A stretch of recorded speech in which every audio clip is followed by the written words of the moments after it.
Welcome to Follow Your Heart podcast. This podcast is all about helping you turn your passion into a profitable business and ultimately follow your heart's desires of having a freedom-based lifestyle and manifesting your dream life.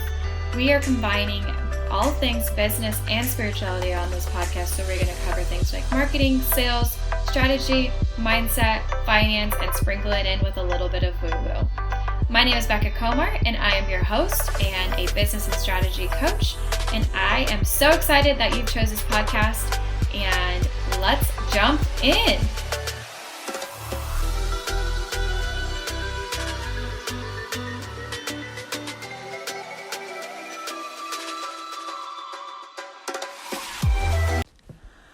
Hello, beautiful souls, starseeds, angels, cosmic beings of light. I don't know, whatever you want to call yourself. Nothing, everything, something. Hello, and welcome to the show. On this episode of Spiritual Business One-on-One, I am going to share my journey with you of how I started my online coaching business from little baby Bekah starting out online, I don't even know, 3 years ago, 2.5 years ago, and where I am now. I want to give you what I did, step by step, the main actions and steps I took to get to where I am, and share a little bit about some ways that you can learn from my path to take some shortcuts. So here is what I have listed out for you. I have a number of steps that I'm looking at on my computer. I'm going to walk through them one by one and briefly explain all of them for you in hopes that you can learn from what I did. And I want to remind you, and this is really what I help my clients with within Passion to Profit, the mastermind group coaching course that I have, and with my Passion to Profit self-study modules, is there is no one way to do it. There's no one right way. And I truly believe it's all about what feels aligned to you. So if you start something, there may be some resistance of fear, and that could be stopping you. Or it could be that it's not feeling aligned and there's something better waiting for you. And so it's important, once again, and I always remind my clients, I remind all of you guys on this podcast to lean into it, dive into that resistance and figure out what it is. Because sometimes when we're starting out, we don't know what to do. Therefore, we listen to what all of the influencers are saying, all of the people with the huge followings that have these amazing courses are making all this money. And we're like, okay, they did it. It must work. Their clients are getting results. And we try it and it's not working. We're like, well, what's going on? I've been there plenty of times, and I, as a spiritual business coach, combine the spirituality and the business together, and I think strategy is important. And yes, you can try out a strategy and it may work, but if you're not feeling aligned to it, the energy behind it isn't going to propel it forward. So you may not be seeing the same results because that strategy just isn't fit for you at this time of now. And so giving yourself grace and the ability to pivot and try new things. Of course, not switching too much all the time. Like, definitely I'm one that wants to see things through as much as possible. There are times where I started things and didn't finish it and then came back to it a year later when I was more ready. But in the grand scheme of time doesn't exist. And even if you start something, you feel like you didn't finish it, there may be even a reason for that it's just not the time now. And you just need to do that first step now, and then 6 months, 8 months, 10 months later, whatever, it may come back to you at the perfect time. But of course, resistance is always good to look at. Is it procrastination out of fear of imposter syndrome, or fear of showing up, or fear of success or judgment, or is it because it's not aligned? So I say all that as a precursor to sharing my steps, because these steps may not be the same for you and what's true to you, but they are tips on where you can get started or continue growing your business online.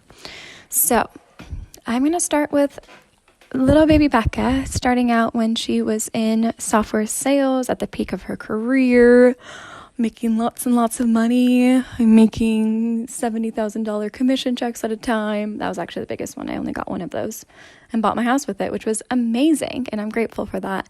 And I was also miserable.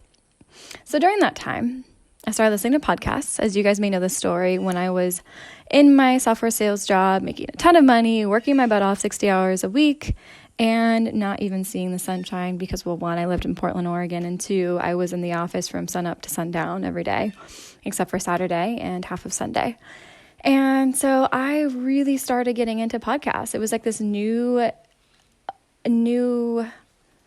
opportunity, new world, universe that I started exploring. I was like, wow, there's so much inspiration on these podcast things. I never listened to them, and my chiropractor 3 years ago recommended Christine Hassler Over and On With It podcast. From there, after I listened to School of Greatness and got hooked to both of those podcasts. And I started thinking, 1, I wanted to be a coach, and 2, I wanted to start a podcast. So what I did was, I think, after a little bit, I started a website, I think back in November of 2017, I want to say. No, actually even earlier. I think it was like May. Can you hear the birds? That's the urraca, a local native bird. Oh, you can hear him again. To Nicaragua. And also a gecko. Okay, so number 1, after all of this, like 3 years ago, I started my first website. It's maybe online, I don't even know. I don't think I'm paying for it anymore on Squarespace.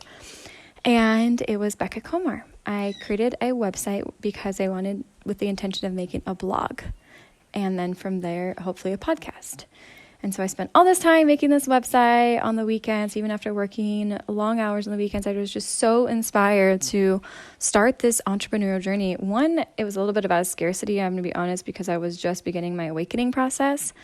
And I wanted to get out of my job and have a different source of income. And 2, I was just super passionate about sharing all this information I had about, I was a personal trainer at the time, not really actively, but I took the certification training. I was really into health, fitness, nutrition, mindset, and books and reading and all of that, and podcasts. So I wanted to share this experience with others because I was seeing such a shift in my life. So 1, I started a website, and then I started writing blog posts just about weekly or every other week for a little bit. And then I took the big step and started sharing on Instagram. And that was definitely one of those points where a lot of us get stuck, including myself, where I was like, oh my gosh, like fear of judgment to the max. But the more I showed up and shared my blog posts and just inspirational posts without any intention of coaching, I just was sharing my message because I felt so passionate about sharing. Then I started sharing on Instagram. And then I started to post more consistently on Instagram and sharing on my stories more consistently, like every single day, just sharing like random things. It wasn't really like the rules of like what people say now for like having a good Instagram. Like I was all over the place, but I was just like throwing things out there and like connecting with old friends from high school and new friends and friends from college and everyone in between. And like, wow, this world opened up to me on Instagram. And I was like, just so much more motivated to keep going because of the feedback and the way that people said that I inspired them just by sharing. And I had no idea what I was doing. I was just sharing what I was excited about in that moment.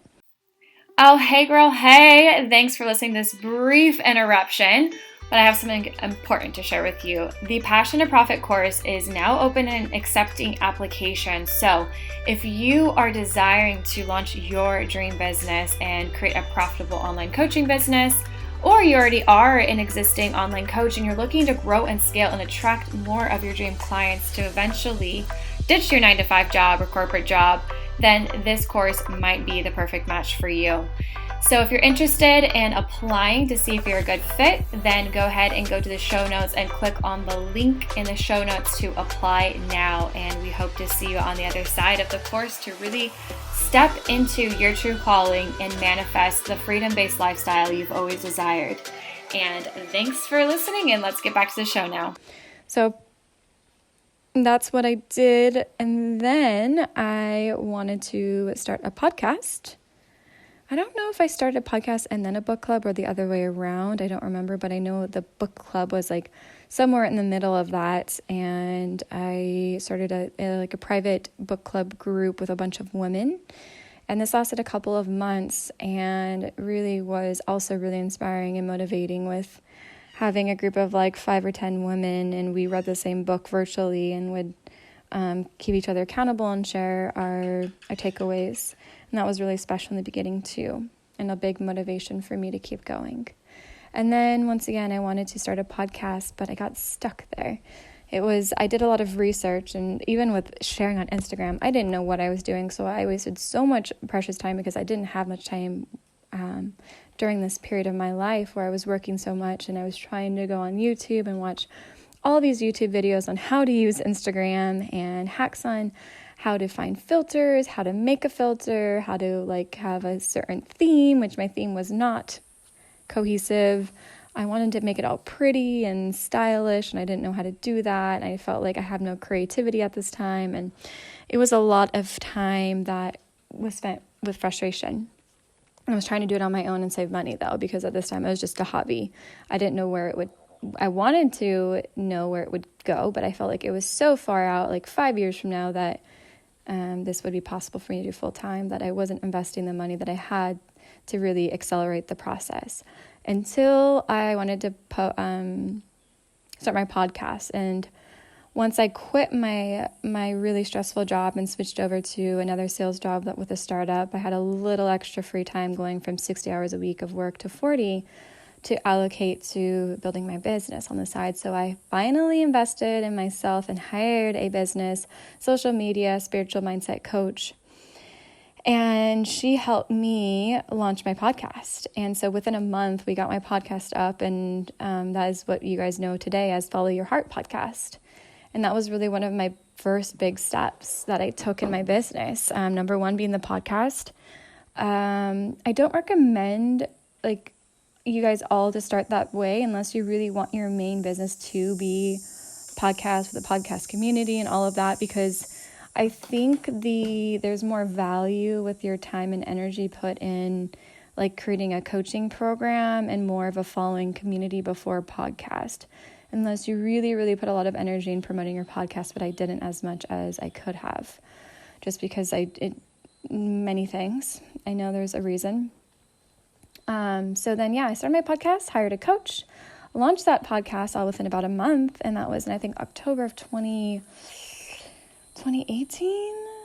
My podcast has been alive for almost a year and a half now. So I don't remember, whatever.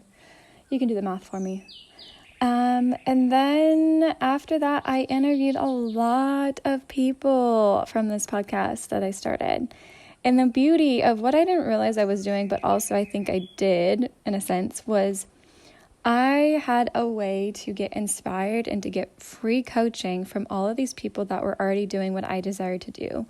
I naturally gravitated to a lot of people on their spiritual journey and learned a ton from all these different people, and also people that were full-time coaches and entrepreneurs. So I was interviewing people left and right. I was releasing 2 episodes a week, which was quite a bit, a solo episode and an interview every single week. So I was constantly interviewing people. It was a roller coaster. And that's why I have so many podcasts already. I think I have almost like 100, and by the time you listen to this, maybe like 115 or something. So a lot of interviews, and so probably half of those were interviews, 60 or so. And I learned so much. And that's one value of the podcast is, one, it is a good marketing. It's a good way to add trust and value to your followers to convert them into paying clients eventually. And you also get like live coaching, because what happens before and after you press record, when you interview people, you're building a relationship with that person you interview, and they may help you with this piece of information or advice, or like some people have given me their courses for free, even though they're like charging, $500 or $1,000 for these courses. Live coaching, like so much. So there's many benefits to a podcast, but definitely evaluate, is it something you really feel aligned with, or do you feel like it's just something you have to do because Bekah has a podcast, or XYZ person has a podcast that you look up to. Okay, so then after that podcast, I got my first 2 coaching clients, and they actually came from my local friend community group who was following me on Instagram and feeling inspired. And they actually reached out to me to co-coach with my dear friend Kaylee. So it was co-coaching in the beginning. And it was an amazing, amazing process with those clients, and I worked with them for quite a bit of time. And I learned so much from that. And then I planned my first retreat, or co-hosted my first retreat with my dear friend Kaylee once again. And that was in August of last year, 2019. And that was a big time investment with my first retreat, because there was a lot that I didn't know how to do and a lot of a big learning curve. But it was such an amazing experience. That I'm so grateful I did that retreat, as at sometimes it was stressful. Like, oh my gosh, how are we going to sell tickets? The promotion was a little bit more challenging than I thought. I didn't invest as much time and energy into the sales part, and things were a little bootstrapped and Wild Wild West. But we did it, and we had 10 amazing women at this retreat back in August. And right after that retreat, actually during the retreat, I realized, and my higher self, my guide said, okay, it's time to make that leap. It's time to end your corporate career and do this full time. And my ego was like, no, I don't have the money yet. I'm only making like a couple $100s a month from the coaching clients I have right now, the 2 of them. But I was about to launch my first course. And so after this retreat, almost immediately, after some resistance and a lot of support from my dear friend Kaylee, I was able to leave my sales job because I had a savings and I had the belief that it was possible. And I left my career, and October 1 was the first day that I was a full-time coach and entrepreneur. And from there, in October as well, I launched my Passion to Profit course, which I pre-sold even before creating all of it. And I had sold already like 3 or 4 seats. And my business took off because I had the time, I had the energy, I had the passion behind it to really see it grow. So those were like the initial steps that I took in my business.